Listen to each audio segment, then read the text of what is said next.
Good morning, কেমন আছেন? আমার নতুন আর একটা ব্লগে আপনাদের স্বাগত জানাই।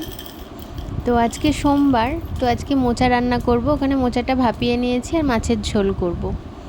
আর আজকে আমাদের অ্যানিভার্সারি, 28শে এপ্রিল আমাদের বিয়ে হয়েছিল। তো রাত্রিবেলা একটু খাওয়া দাওয়া করব। এখানে একটু চিকেন পকোড়া করব আর এখানে একটু চিকেন কষা করব। আর মাম্মাম স্কুল থেকে এসে এই যে প্রত্যেক দিন আমার গোছানো খাট থাকে এই রকম করে, এই যে প্রতিদিন। আর এখন সন্ধেবেলায় যে পকোড়াগুলো হাফ ভেজে রেখে দিয়েছি, আর পরে আবার একবার করে ভেজে নেব। মাম্মামকে এখন একটু দেব ভেজে। আর দুটো ডিম এখানে ওর ঠাকমা দাদুর জন্য হবে। মাংস খায় না যেহেতু ওনারা, তাই আলাদা করে ডিমের কারি করে দেবো। আর এখানে আমরা একটু ছোট্ট সেলিব্রেশন করছি। মাম্মামের পিসিমণির একটা ছোট্ট কেক এনেছে, আর ওটাই আমরা এখন কাটছি। তো প্রতি বছরই আমরা একটা ছোট্ট সেলিব্রেশন করি আমাদের বাড়িতেই।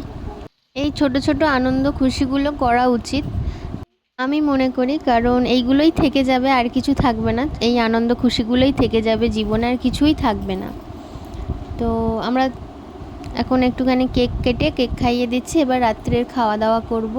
খুব ছোট করে আয়োজন করেছি।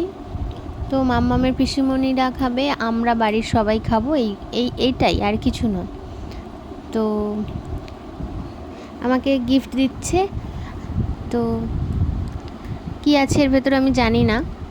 আর আমিও ওর জন্য একটা গিফট কিনেছি, একটা শার্ট। আর যে গেঞ্জিটা পরে আছে ওটাও, এইটা দিয়েছি। আর মাঝখানে আমাদের মাম্মাম আছে, ও ছাড়া তো কিছুই নেই আমাদের। তো আর ডিনারে এখানে রাইস করেছিলাম, একটু চিলি চিকেন করেছিলাম, পকোড়া যেহেতু হচ্ছে আর একটু চিলি চিকেনও করলাম ওই জন্য। আর চিলি চিকেন আর চিকেন কষাও করেছিলাম। শুধু চিলি চিকেন রাইস কেমন একটা লাগে, ওই জন্য চিকেন কষাও করলাম একটু, এই যে। তো বেলা থেকে অ্যারেঞ্জ করে রেখেছিলাম। এখানে আমরা সবাই মিলে রাত্রিবেলা খাওয়া দাওয়া করছি। তো টাটা, সবাই ভালো থাকবেন, সুস্থ থাকবেন।